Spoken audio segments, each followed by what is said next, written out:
please stand for the Pledge of Allegiance.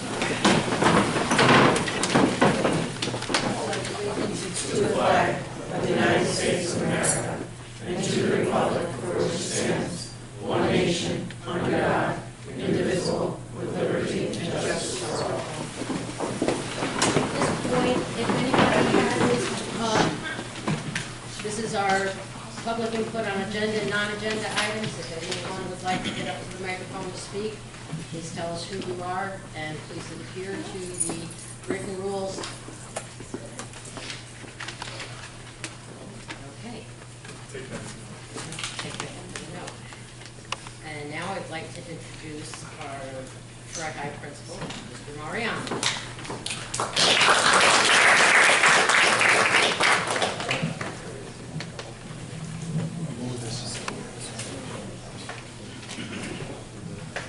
All right, good evening, everyone. Thanks for coming. I'd just like to take a moment, and this will be brief. Thank you, as usual, to the board and district administration for giving us time tonight. You know, normally every year you get to listen to me and try to brag as much as we can about our academic program. And you guys switched it up this year. I think it's a great idea. And I'm going to introduce some people here tonight to a new extracurricular program that was added this year. You know, if any of you know me, maybe a little long in the tooth up in age, not really a gamer. But one good thing about the high school, which has always been a great thing, I don't think any of the ideas or any of the changes that we make are ever like one way. I think it's a culmination of many thoughts and ideas put together. So some people came to me with an idea. I have two younger sons that are big gamers. I am not, and I think that you guys have been really supportive and great in my career and over in the high school, so letting us be ahead of the curve, or at least on the curve, never behind it. And I think we are ahead of the curve on this one. So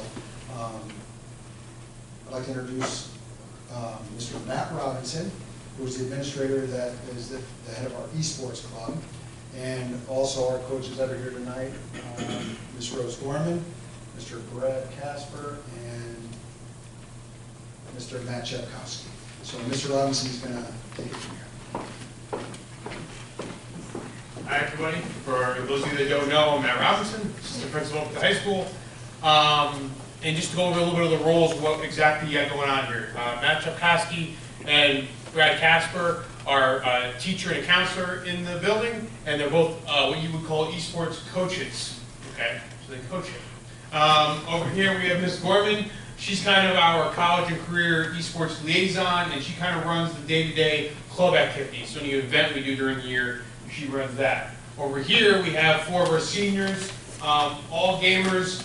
Two of them are Draven is our president, John Lasagi is our vice president, Tyler is a streamer and a gamer, and Michael's also a competitive gamer. So they're going to talk to you in a minute about what exactly esports is, because I'm sure a lot of you are thinking, like I was early on, what is it? So during the pandemic, it was one good thing that came out of the pandemic. We were trying to find a way to keep the kids engaged, socially interactive with each other, and it's tough when you're quarantined and by yourself at home. And so I knew we had some gamers in the building, and as teenagers know, they like to game. I knew we had some gamers on our staff. So what I did was I thought a video game club would be a cool thing. So I Googled it and I stumbled on the world that is Troy High Esports. You know, Troy High Esports. And you can see that's a stadium filled with people watching video games, which is still crazy to me. I don't get it. They get it, which is what's important. I don't. But it's a whole world, and what I want to thank the board for and district office is esports is an evolving thing, especially scholastically, at the high school level and college level. It's every week, I feel like, and the coaches can attest to this, it changes a little bit. So the patience and support everybody up here has given us has allowed us to lay a pretty robust foundation for hopefully a really good club, and dare I say, I mean, Dr. Watson's not here, but maybe even a curriculum or program down the road. And you'll see how it connects to that in a minute. Hopefully this is the last time I talk tonight, because the rest of it's going to be student-based. So, Draven, come on up.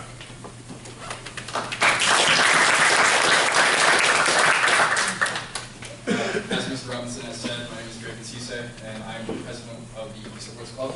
Very happy to be. Thank you. Why esports? One of the big reasons esports is, way more popular than it was, as Mr. Robinson mentioned, is the appeal from COVID. A lot of it was many people were, stuck in their homes, nothing else to do, so many used it as, a way to waste time.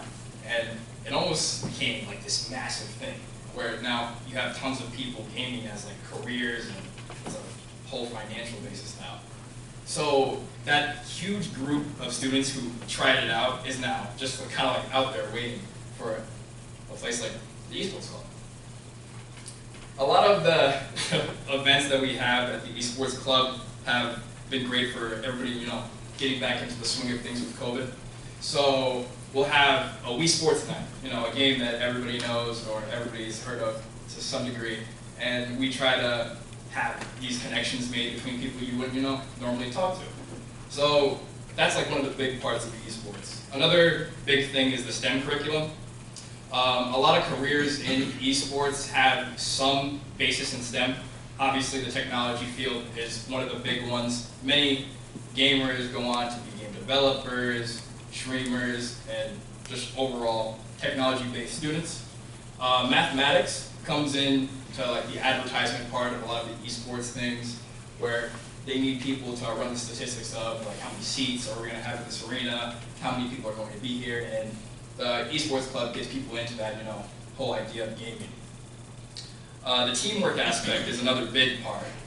A lot of people are just, a lot of gamers at least, the stereotype is that there are a lot of introverted people and, you just fall to the side doing your own thing.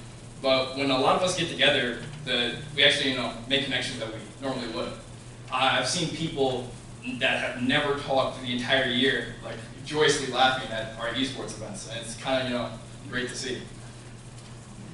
So, yeah, besides the career paths and things that are opened up from having an esports club, it's already being done. So by taking the initiative as a group to say, hey, this is the Troy High Esports Club, it kind of sets a level of camaraderie between like people that would never want to like play for an official sports team.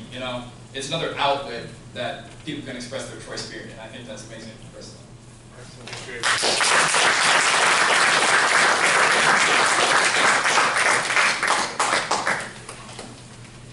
Hello, my name is Tyler Zimmerman. I've been helping out with the eSport Club. I started with Mr. Robinson 11th grade when we were just first starting out. He kind of helped me talk about Rocket League. Played on the eSport team for the first year just to test it out, test the waters, see how it went. Rocket League 3v3, competitive game mode. Communication's key, teamwork, everything like that. With playing from home, it was kind of hard with the networking and everything like that. But once we got the studio set up and everything in the game room, it worked out really well for us because we were there in person and actually got to communicate. Broadcasting. I want to say thank you for this. This has helped us tremendously. I got to officially start streaming us for Rocket League, Mario Kart. I started this first time we streamed our Rocket League matches. Broadcasting is a big thing this industry. Millions of streamers are going out there. You got Ninja with $25 million in earnings. If we start now, we could make a lot like that. But right now, we're just a small little seed in the soil. Once we get a lot more competitive games, a lot more of that stuff, we could build that ranking. We could get the viewership, and we could tie in some of the parents and everything like that. That's all I have.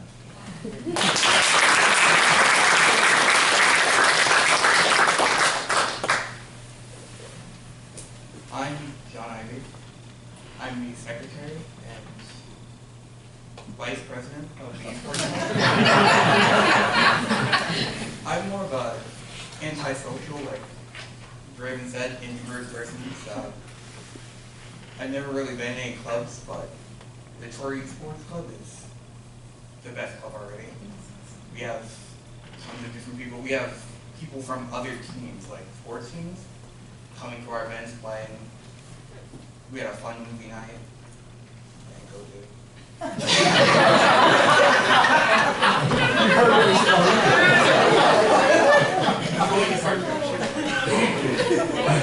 I played League of Legends, which is, you see up there, the hardest game out of any of them.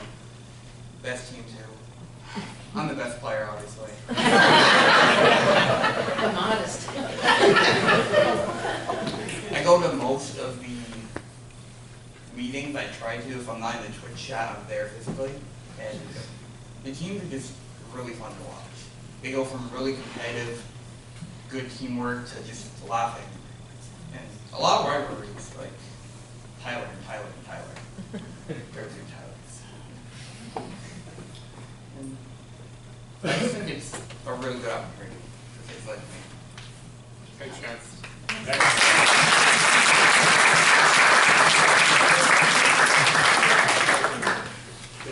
Good evening. I'm Michael Merced. I am a competitive gamer here at the Tri-High Esports Club. I played Super Smash Bros. Ultimate in the fall season. My team made it to the playoffs. I was really excited about that. We lost in the second round, but we're not going to talk about that. So yeah, when I heard that actually heard that they were doing esports last year when I came into the school for like that hybrid learning, and I heard on the announcement that they had a Rocket League team, and I was like, they're doing gaming at the school? No! Like, I was really excited because like that's just something we don't see nowadays, like that new type of stuff being represented in like our schools. So I was really excited about that. As some of my peers touched on, esports isn't just for gamers. You don't have to be a gamer to be a part of like an esports thing. Like for example, they mentioned broadcasting, or like you could like branch off like game design, art. You can market. You could do like event planning and stuff like that. And like there's just a whole world like open to so many different people, of like so many different types of people, that like, it could really be open for anyone. As you see up there, you could just see some of the many, I know the font is small, but like, like it's just like some examples of like many of like the different types of things that they have when relating to esports. So that's just super cool and amazing that like, you could just jump into something like that and you don't have to be a gamer. And it's also just another amazing opportunity. I'm pretty sure everyone in this room right now had to take advantage of some type of opportunity presented to them to be where they are today. Having this program in our school, this amazing program in our school, allows new opportunities to people who wouldn't be interested in sports or other things and clubs and stuff like that. It brings in a new type of people, and it also brings in other people from other different types of groups, and it brings us into this one big community, and you get opportunities like scholarships for colleges. The college that I'm representing right now, and a few others, have esports clubs now, and they have esports teams, and they do stuff like that, and it's just super cool. It's just another way that a student could get involved and still carry that on to the next level, and then if they want to, carry that on to the next level. You just go from here, you can keep getting higher and higher and higher. Just reach the top of the mountain, like.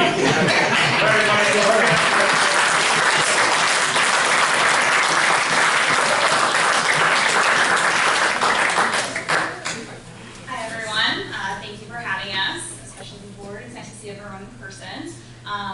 Prior to COVID in fall of 2019, part of my job is to do some community outreach. So as an internship coordinator, I work with community partners and to try to connect interests that my students have and find individuals in the community that can support that. And so one of those contacts was an esports company by the name of Gaming Insomniacs. And so I asked Mr. Robinson about it, and he was open. And through this process, we've seen so many students grow and be able to be a part of something that they weren't necessarily invited into or it didn't fit. So through this program, we hope to continue growing that and building the relationship with all of the great companies. Troy is a mecca for all of the tech industry programs and companies. And so for us to just have access and for our students to be able to partner is a great opportunity. And so I feel very fortunate for the opportunity for our students and for our school to just be able to grow and to be competitive in the 21st century. And so, as Mike had mentioned, there are a lot of opportunities when it comes to esports and academia. And so there are a lot of different colleges in the area that have their own esports teams. And so next week, for example, we'll be taking some students to the College of St. Rose. They were one of the first esports programs in the area, and again, pre-COVID, so they were kind of ahead of the curve, which is really great. The University of Albany also has an esports program. Draven, actually his professor through the New Visions program, is the director of esports at SUNY Albany, and so we've been in contact with them, and so we really hope to continue that momentum. Thank you so much.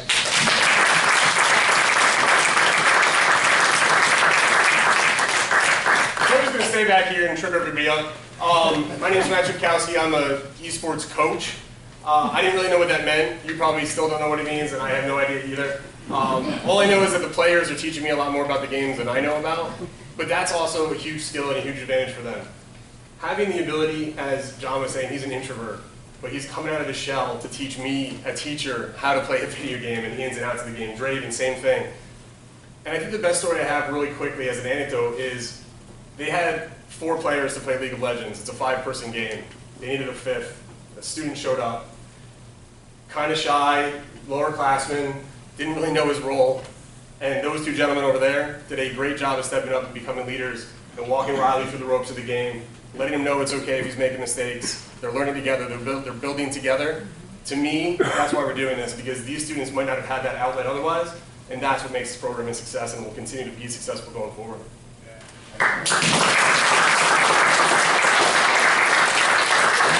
Finally, I'm Brad Casper. I'm also an esports coach, learning a lot, like Coach Chad here, from the students. But from a school council perspective, I mean, I just want to thank the board for providing, from a social, emotional perspective. I mean, you think of gamers like, I think it was John who said your home, maybe gaming alone. Now we provided a safe, state-of-the-art place for them to game. There's no drops. Like other teams throughout the season were having connection issues. We absolutely were not.